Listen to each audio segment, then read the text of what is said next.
Okey, seterusnya kita nak tengok berkenaan dengan faktor that affect the enzymatic reaction. Okey. So, kita ada 3 faktor iaitu substrate concentration, temperature dengan pH. Okey, so kita akan tengok substrate concentration dulu. Right.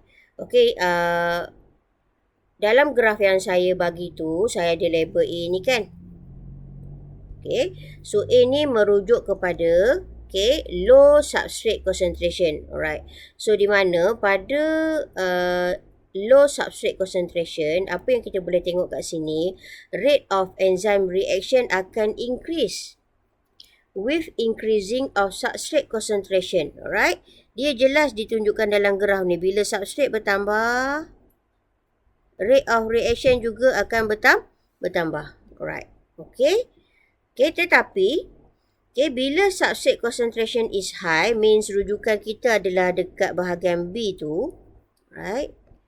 Apa yang berlaku pada high substrate concentration, saturation of active site berlaku.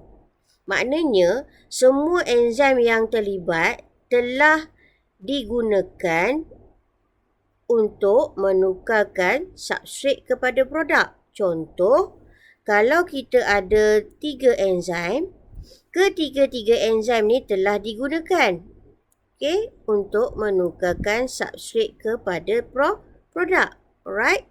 So di situ, rate of reaction adalah maksimum. Sebab tu awak nampak dia, rate of reaction dekat situ adalah maksimum. Sebab semua enzim tengah bertindak balas. Alright. Tetapi yang bila substrate concentration tu makin bertambah, makin bertambah beyond the substrate saturation. Tadi substrate saturation kita kat sini kan, beyond the substrate saturation, apa yang kita dapati, reaction tadi akan jadi constant, mean dia tak berubah, dia constant je. Alright, kenapa jadi macam gitu? Berbalik kepada bilangan enzim tadi ataupun bilangan active site tadi. Let's say tadi saya kata kalau kita ada 3 enzim, so yang akan ditindak balaskan hanyalah 3 substrate. Kalau saya tambah lagi substrate, 6 substrate, yang 3 lagi ni tetap tidak boleh ditindak balaskan oleh enzim.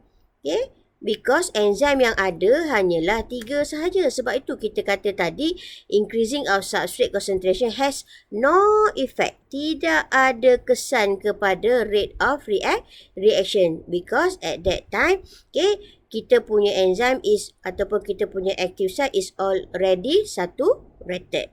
Okay?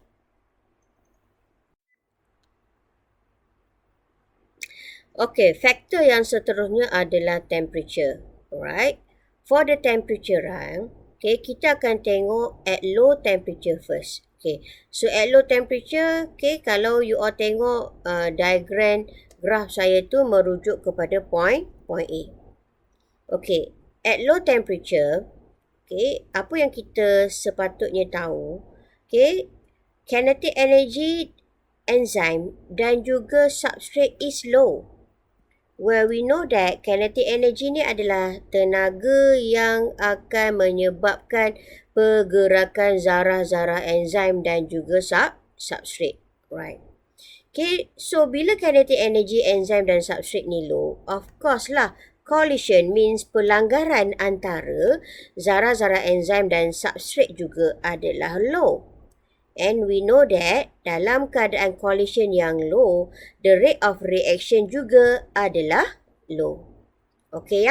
Itu apa yang berlaku at low temperature. Seterusnya, kita tengok perubahan yang berlaku bila temperature is increased. Right? So, bila temperature increase yang, kinetic energy enzyme dengan substrate juga akan increase seiring dengan increasing of the temperature. Kita tahu bila kinetic energy increase, of course lah collision, perlanggaran di antara zarah enzim dengan zarah substrate juga akan increase. So, kesan kepada rate of reaction, kita akan dapati rate of reaction dalam keadaan temperature increase juga adalah increase. Apa rate of reaction is increase? Because bila correlation antara enzyme dan juga substrate is increase, means more enzyme substrate complex akan terbentuk. So, kita tahu bila banyak enzim substrate kompleks terbentuk, okay, so tindakan enzim itu akan lebih banyak berlaku. Alright? Okay. So, untuk pengetahuan you all, setiap 10 degree okay, kenaikan temperature yang okay, rate of reaction akan mengganda. Temperature itu mencapai optimum temperature. Right? So, dalam keadaan ni, 37 hingga 40 itu dikatakan optimum temperature. Alright? So, okay, apa yang berlaku beyond the optimum temperature? Contoh, okay, ini adalah optimum temperature. Means, bila temperature meningkat, makin meningkat. Okay, makin meningkat beyond the optimum temperature. Kinetic energy dalam enzim makin meningkat. So, zarah-zarah dalam enzim tu akan bergetar dengan lebih kuat. Menyebabkan, okay, weak ionic bond, hydrogen bond yang ada di dalam enzim akan breakdown. Okay, yang kita tahu, okay, bila the weak ionic bond, the hydrogen bond is breakdown, dia akan menyebabkan enzim kita denature. Alright, so bila enzim denature yang sebenarnya bentuk active site is no longer fit, maksudnya ia dah tidak komplement dengan bentuk substrate. So bila bentuk active site dengan bentuk substrate dah tak komplement, mean no more enzyme substrate complex, and that's why okay, beyond the optimum temperature, apa yang kita boleh nampak yang the rate of reaction is. Alright? Okay. Okay, faktor yang seterusnya adalah pH.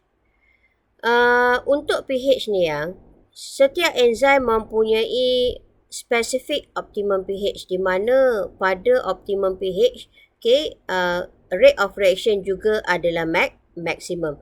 Sebagai contoh, enzim pepsin, okay, optimum pH dia adalah 2.0. Maknanya reaction dia adalah pada maximum rate, okay, dalam pH 2. Alright. Okay, contoh seterusnya macam sucrase, okay, pada pH 4.5, trypsin 8, okay, catalase 7.6, okay, amylase, okay, 4.8. Alright. Okay, tetapi bila pH optimum tu is alter, okay, di bawah atau di atas optimum pH, apa yang kita boleh lihat di sini yang rate of reaction itu akan decrease. Sebagai contoh, pepsin. Tadi kita tahu kan, okay, optimum pH pepsin adalah 2. Okay, kita tengok graf ni. Okay, right, ini adalah pepsin dan kita boleh nampak di sini adalah reaction, okay, pepsin. Tetapi, right, cuba tengok, kalau pH itu berubah daripada 2, okay, ataupun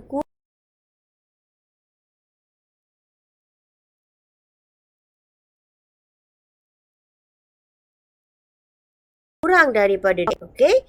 So, kenapa jadi begitu? Right, okay, bila enzim tu, okay, berada pada medium yang berbeza keasidan dia, means berada dalam medium yang sangat berasid ataupun berada dalam medium yang sangat basic, okay, dia akan menyebabkan, okay, hydrogen bond, okay, the enzim kita tu breakdown.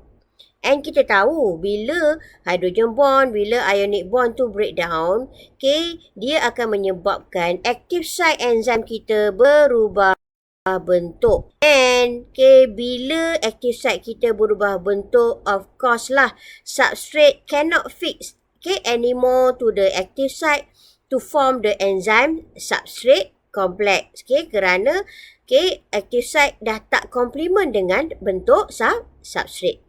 Right, so di situ akan menyebabkan rate of reaction untuk enzim itu akan berkurang.